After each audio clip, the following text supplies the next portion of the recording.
India news Madhya Pradesh Chhattisgarh देख रहे हैं आप। बड़ी बहस छत्तीसगढ़ में आपका स्वागत है। मैं हूं आपके साथ अपूर्वा। कांग्रेस के 3 दिवसीय चिंतन शिविर का आज राजस्थान के उदयपुर में आगाज हो गया है। इस चिंतन शिविर में कांग्रेस के हाईकमान से लेकर कांग्रेस शासित राज्यों के मुख्यमंत्री और संगठन से जुड़े बड़े नेताओं के साथ साथ लगभग 400 नेता पार्टी की चिंता करते नजर आए। इस चिंतन बैठक में कांग्रेस 6 बिंदुओं पर मुख्य रूप से फोकस करने जा रही है। पहला, संगठन को किस तरह मजबूत किया जाए। आने वाले 7 राज्यों में विधानसभा चुनाव में पार्टी के प्रदर्शन को किस तरह सुधारा जाए। जनता जनार्दन के जनाधार को किस तरह से पाया जाए। 2024 के लोकसभा चुनाव में पार्टी का प्रदर्शन किस तरह से बेहतर किया जाए और साथ ही पार्टी के अंदर चल रही अंदरूनी कलह को किस तरह से खत्म किया जाए। पार्टी अध्यक्ष सोनिया गांधी ने पार्टी नेताओं को आज एकजुटता का मंत्र देते हुए केंद्र सरकार की नीतियों पर भी हमला किया है। उन्होंने सीधे तौर पर बगैर किसी का नाम लिए देश में बीजेपी द्वारा अराजकता का माहौल बनाने का आरोप लगाया है और देश को तोड़ने की कोशिश का भी गंभीर आरोप केंद्र सरकार पर मढ़ दिया है। पार्टी की राष्ट्रीय अध्यक्ष सोनिया गांधी ने चिंतन शिविर के पहले ही दिन खुलकर पार्टी नेताओं को कुछ मामलों में नसीहत भी दे डाली।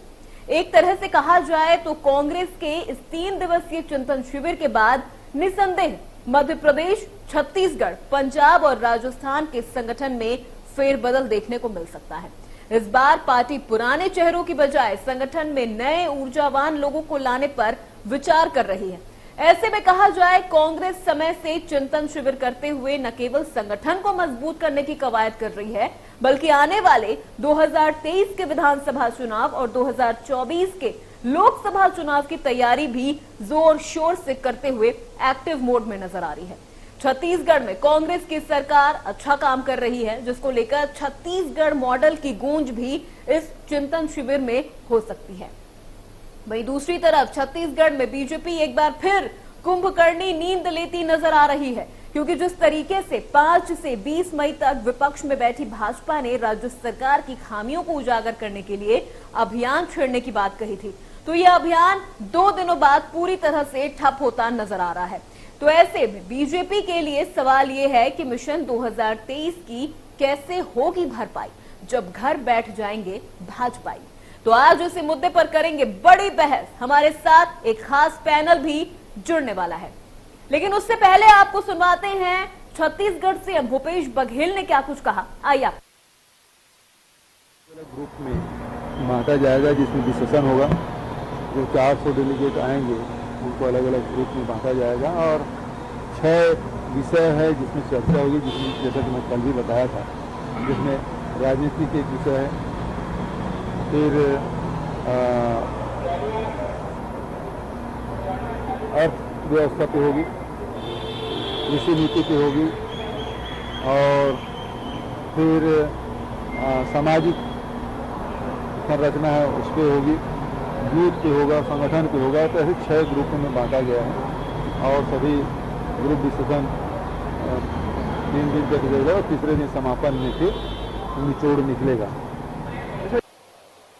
Friends, by now it has become abundantly and most painfully clear what Prime Minister Modi and his colleagues really mean by their frequently repeated slogan, maximum governance, minimum government. It means keeping the country in a state of permanent polarization, compelling people to live in a constant state of fear and insecurity. It means viciously targeting, victimizing, and often brutalizing minorities. तो चलिए आज इसी मुद्दे पर हमारे साथ बड़ी बहस करने के लिए हमारे गेस्ट भी जुड़ने वाले। सबसे पहले मैं उनका परिचय आपसे करवा दूं। धनंजय ठाकुर जो कि प्रवक्ता कांग्रेस से है, उमेश घोरमोड़े जो कि नेता बीजेपी से हैं और मनीष वोरा हमारे साथ जुड़ेंगे जो कि राजनीतिक विश्लेषक है। हमारे तमाम गेस्ट हमारे साथ जुड़ गए। बहुत बहुत शुक्रिया आप सभी का हमसे जुड़ने के लिए। तो चलिए सर, सबसे पहले उमेश जी मैं आपसे ही शुरुआत करती हूँ। अगर कांग्रेस उदयपुर में चिंतन शिविर कर रही है तो छत्तीसगढ़ में बीजेपी की चिंताएं क्यों बढ़ रही हैं?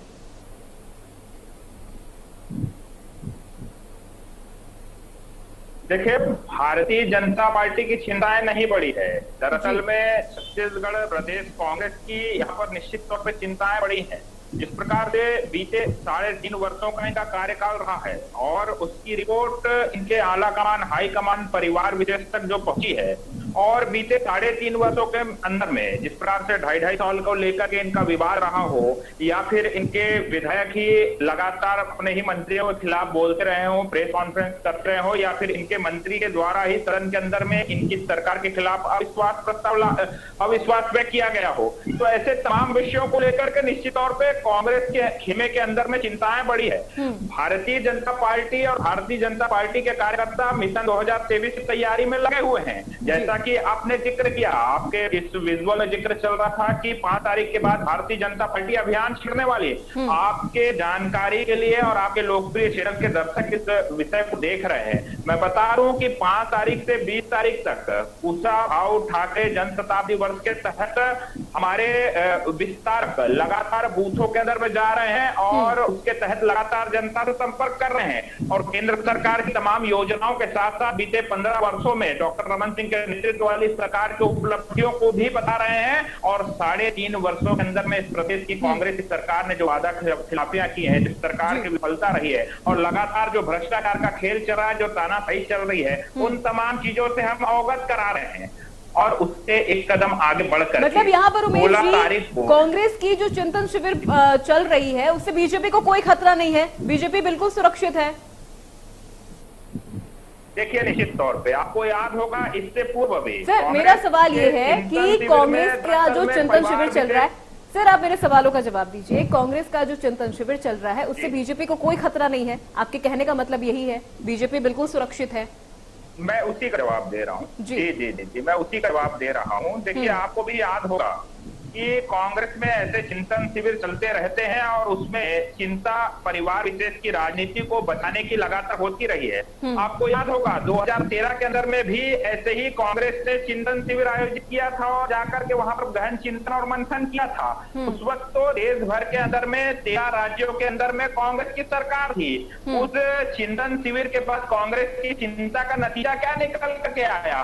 कांग्रेस देश से साफ हो गई, तमाम राज्यों के अंदर से साफ हो गई और आज जब कांग्रेस यहाँ पर चिंता कर रही है, तब अगर प्रमुख तौर पे कहें तो छत्तीसगढ़ राजस्थान तक सीमित कांग्रेस रह गई है। तो किस प्रकार की स्थिति कांग्रेस पार्टी के चिंता करने के बाद देश भर के अंदर में कांग्रेस की बनी है, तो निश्चित तौर पे कांग्रेस तो एक ही विषय पर चिंता करती रही है कि भैया किस प्रकार से भ्रष्टाचार का पहाड़ खड़ा किया जाए। उनको याद है कि 10 वर्षों तक जब यूपीए की सरकार थी तो आकाश से लेकर के पाताल तक उन्होंने भ्रष्टाचार का। उमेश जी, अभी आपने अपने अभियान की बात कही, उमेश जी अभी आपने अपने अभियान की बात कही कि राज्य सरकार की खामियों को हम जनता तक पहुंचाएंगे, हम सड़कों पर उतरेंगे, जन जन तक जाएंगे और राज्य सरकार की खामियों को दिखाएंगे। लेकिन अब तो आपका ये अभियान दम तोड़ता हुआ नजर आ रहा है। अब आप घर बैठ जाएंगे तो 2023 को आप कैसे फतह करेंगे? देखिए, प्रदेश भर के तमाम बूथों के अंदर में सभी 24,000 शक्ति केंद्रों के अंदर में भारतीय जनता पार्टी के कार्यकर्ता पूर्ण रूप से समयदानी के रूप में, विस्तारक के रूप में लगातार जा रहे हैं और हमारा यह कार्य बीते 5 मई से लगातार चल रहा है। हम एक एक घर में जा रहे हैं, डोर टू डोर जा रहे हैं, बूथों के अंदर में बैठक कर रहे हैं। हम कांग्रेस की तरह चिंतन और चिंतन शिविर करके इवेंट मैनेजमेंट और ये वाला काम नहीं करते हैं, हम धरातल पर काम कर रहे हैं। और यदि आपके लोकप्रिय चैनल के संवाददाता, कैमरामैन पूरे प्रदेश के किसी भी बूथ या किसी भी शक्ति केंद्र में अभी इस वक्त भी पहुंच जाए तो मैं दावे के साथ कह सकता हूं कि भारतीय जनता पार्टी का बूथ का कार्यकर्ता, शक्ति केंद्र का कार्यकर्ता, मंडल का कार्यकर्ता, जिले का पदाधिकारी, प्रदेश का नेता आपको उन शक्ति केंद्रों और बूथों के अंदर में इस वक्त भी मैं बता रहा हूं आपको मिल जाएगा। आपके कैमरामैन वहां पर जाकर के किसी भी वक्त में उसकी जांच कर सकते हैं, चेक कर सकते हैं। तो भारतीय जनता पार्टी लगातार धरातल पर काम कर रही है। और उमेश जी, लेकिन आपकी जब प्रदेश प्रभारी छत्तीसगढ़ आती हैं, उमेश जी, मुख्यमंत्री जी उमेश जी, जब आपकी प्रदेश प्रभारी डी पुरंदेश्वरी छत्तीसगढ़ आती तो वो सिर्फ सरगुजा और बस्तर ही जाती हैं, उन्होंने क्या वो दो जगह टारगेट कर लिया है कि हमें सिर्फ राज्य सरकार की जो खामियां हैं या विपक्ष की जो खूबियां हैं वो हमें सिर्फ वहीं तक दिखानी है, उसके आगे तो वो बढ़ती ही नहीं है। देखिए, अब आप यह किस आधार पर यह सवाल उठाए हैं, मैं यही नहीं समझ पा रहा हूं। अगर बस्तर की बात करें, निश्चित तौर पर हमारे प्रभारी ने लगातार बस्तर क्षेत्र का दौरा किया है। हमारे सह प्रभारी नितिन नवीन सरगुजा क्षेत्र के दौरे पे रहे हैं। और उसके अलावा चाहे हम दुर्ग की बात करें, आपके राजनांदगांव क्षेत्र की बात करें, खैरागढ़ की बात करें, मैदानी इलाके बिलासपुर की बात करें, और अब हाल ही में जब उनका दौरा हुआ था तो इन पांचों संभाग की, मैदानी इलाकों की भी और उन वनांचल क्षेत्रों की भी, इन पांचों संभाग की बैठक उन्होंने लगातार ली है। लगातार वो कार्यकर्ता से बात कर रही है। और निश्चित तौर पे संभाग वाइज फोकस और संभाग वाइज कसरत लाना और स्टेप बाय स्टेप निश्चित तौर पे कार्यकर्ताओं को आगे बढ़ाना, ये हमारे रणनीति का हिस्सा है। लेकिन आपकी रणनीति का हिस्सा होगा उमेश जी, लेकिन रमन सिंह कहाँ है? उमेश जी, रमन सिंह कहाँ है? वो क्यों नहीं धरातल पर उतर रहे हैं? जैसा कि आपने कहा कि आपके जो कार्यकर्ता है वो धरातल पर उतर रहे हैं, वो इवेंट मैनेजमेंट नहीं कर रहे हैं, लेकिन यहाँ पर भूपेश बघेल तो 90 विधानसभाओं में जा रहे हैं ना। रमन सिंह कहाँ हैं? वो क्यों नहीं जा रहे जनता के बीच में? मुख्यमंत्री जी, मैं दे रहा हूँ जवाब दे रहा हूँ। 90 विधानसभा क्षेत्रों के अंदर में जा रहे हैं और कहीं ना कहीं भारतीय जनता पार्टी के कार्यकर्ताओं से घबरा करके जा रहे हैं। और समीक्षा रिपोर्ट स्वयं उनकी विफलता उनके सामने आ गई है। रह बात हमारे नेता डॉक्टर रमन सिंह जी की, तो वो लगातार विस्तारक के रूप में वो स्वयं बूथों के अंदर में जा रहे हैं। लगातार उन्होंने राजनांदगांव क्षेत्र के अपने बूथों का दौरा किया और प्रदेश के अन्य हिस्सों में। और केवल डॉक्टर रमन सिंह ही नहीं, हमारे प्रदेश के अध्यक्ष से लेकर के हमारे तमाम प्रदेश के पदाधिकारी लगातार अपने अपने बूथों के अंदर में जा रहे हैं। और भारत की जनता पार्टी धरातल पर काम करने वाली पार्टी है और मेरा बूथ सबसे मजबूत के फॉर्मूले के तहत लगातार अपने अपने बूथों के अंदर में जो 10 दिन का जो समय देना है हमको, 100 घंटे का जो समय देना है प्रत्येक कार्यकर्ता को, उसमें हमारे तमाम कार्यकर्ता लगे हुए हैं। और मैं फिर आपको चुनौती दे रहा हूं, आप पूछ रहे हैं डॉक्टर रमन सिंह जी कहाँ है? यदि आपके संवाददाता जाएंगे तो निश्चित तौर पर डॉक्टर रमन सिंह जी भी आपको बूथों के अंदर बिल्कुल जाएंगे। हमारे संवाददाता वो भी धरातल पर उतरेंगे और जानने का प्रयास करेंगे कि बीजेपी क्या कर रही है एक मजबूत विपक्ष के तौर पर। मैं सीधे रुक करती हूँ धनंजय जी, आपका ये कांग्रेस का चिंतन शिविर है या चिंता शिविर है? 2013 में भी कांग्रेस ने ऐसा ही चिंतन शिविर किया था और आज फिर हो रहा है। नतीजा कहां निकल कर आ रहा है इस चिंतन शिविर का?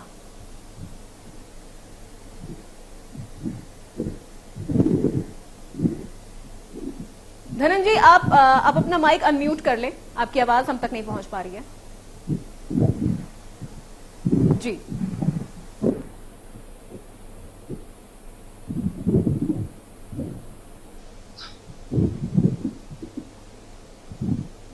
धनंजय जी, आप मुझे सुन पा रहे हैं?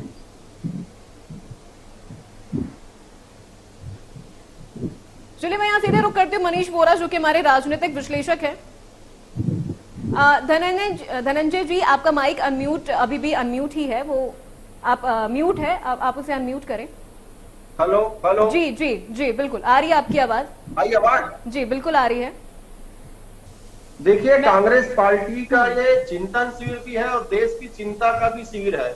जिस प्रकार से 8 साल में श्री नरेंद्र मोदी जी की सरकार और भारतीय जनता पार्टी ने जो देश में अराजकता फैला धनंजय जी, यहाँ कांग्रेस को खुद की चिंता करने की ज्यादा जरूरत है। के बाद जो समस्या नहीं थी, आज देश रोजगार के मामले में 45 साल पुराने स्थिति में खड़ा हुआ है। देश की अर्थव्यवस्था चौपट हो चुकी है, महंगाई चरम सीमा पर है। और आप देखेंगे जहां जिस प्रकार से सरकारी कंपनियों को बेचने का नरेंद्र मोदी की सरकार कर रही है, एक गंभीर चिंता देश की जनता के सामने उभर कर सामने आया है। और कांग्रेस पार्टी के चिंतन शिविर पर देश की इसी चिंता पर भी मंथन हो रहा है।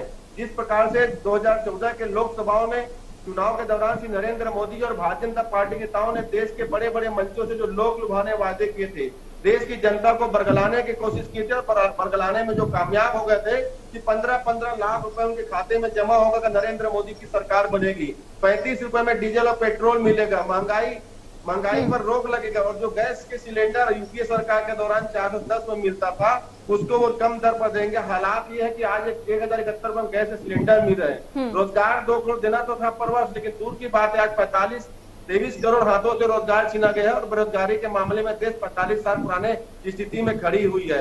उद्योग जगत पे जहां वीराना छाया हुआ है, संकट छा रहा है, पेट्रोल डीजल में मुनाफाखोरी नरेंद्र मोदी की सरकार कर रही है। जो देश की चिंता है उस चिंता को भी चिंतन शिविर के माध्यम से मंथन किया जाएगा। जो किसानों की 700 से ज्यादा किसानों की शहादत हुई है, किसानों को जो उपज की कीमत नहीं मिल पा रहा है, उनको 60% में कटौती किया गया है, उनको जो रासायनिक उर्वरक 50% उसमें कटौती किया गया है। स्वाभाविक सी बात है, चिंता जो कांग्रेस पार्टी हमसे देश की करते आ रही है, जो हमारे राष्ट्र सर्वोपरि लेकिन रहा है, यहाँ और नरेंद्र मोदी जी की सरकार और भारतीय जनता पार्टी के लिए हम तो लेकिन धनंजय जी, यहाँ पर कांग्रेस को अपनी पार्टी की भी चिंता करने की जरूरत है। और कांग्रेस के संगठन को में और क्या बदलाव होनी चाहिए, क्या परिवर्तन होना चाहिए, हमको बेहतर राजनीति करना देश की जनता के लिए, उन सभी विषयों पर चिंता की जा रही है। ये कांग्रेस का चिंतन शिविर है, देश की चिंता का भी मंथन इसमें हो रहा है। धनंजय जी, मेरा सवाल आपसे ये है कि क्या कांग्रेस को अपनी पार्टी की चिंता करने की जरूरत नहीं है?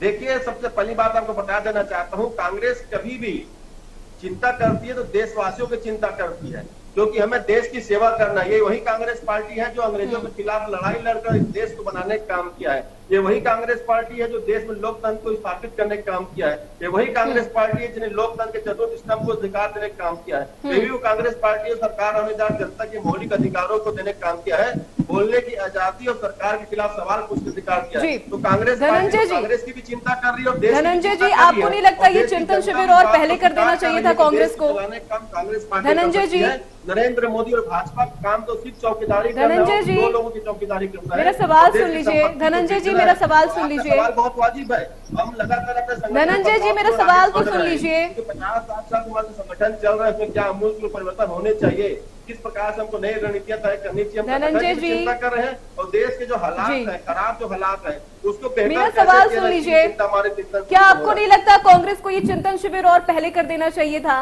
5 राज्यों में विधानसभा चुनाव हुए, क्या हालत हुई कांग्रेस की किसी से नहीं छिपा है। शायद अगर वो पहले कर लेते तो एक आध राज्य की सीटें उनके हाथ आ जाती। देखिए, अगर चुनाव में हार जीती चिंतन शिविर का लक्ष्य होता, मुझे ऐसा लगता है कि ये दौर ऐसा था जब पूरे देश का नेतृत्व तो कांग्रेस पार्टी कर रही थी और उसके बाद कांग्रेस पार्टी के ही छत्र छाए बहुत सारे राजनीतिक दल का एक प्रकार समझिएगा पैदा हुए थे। तो हम कभी राजनीति की चिंता नहीं करते हैं और हार जीत होते रहता है।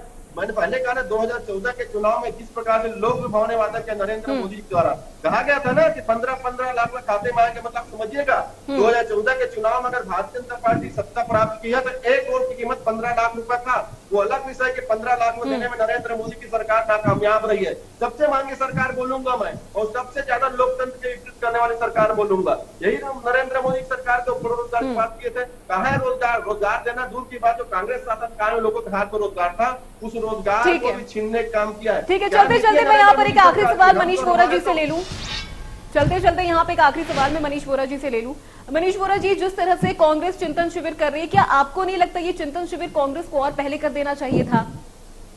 या ये चिंतन शिविर है या चिंता शिविर है ये?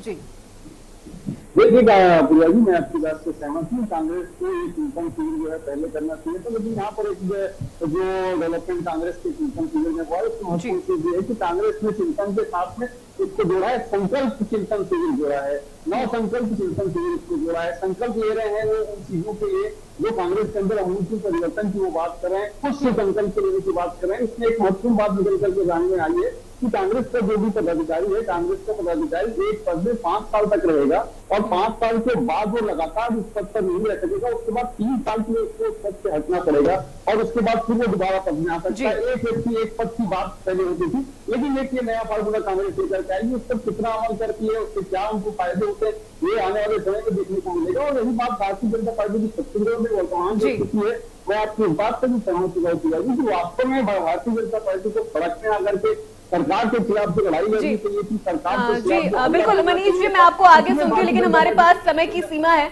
मैं आपको आगे भी सुनती हूँ लेकिन हमारे पास समय सीमित है। बहुत बहुत शुक्रिया आप सभी का हमसे जुड़ने के लिए, अपनी तमाम जो भी आपकी जानकारियां थी हम तक पहुंचाने के लिए। अब देखना यह होगा कि कांग्रेस तो चिंतन शिविर कर रही है, देश की चिंता कर रही है, राज्य की चिंता कर रही है, लेकिन जनता और राज्य कांग्रेस की कितनी चिंता करते हैं। फिलहाल मेरे साथ बड़ी बहस में इतना ही। देश प्रदेश की तमाम बड़ी खबरों के लिए देखते रहिए इंडिया न्यूज।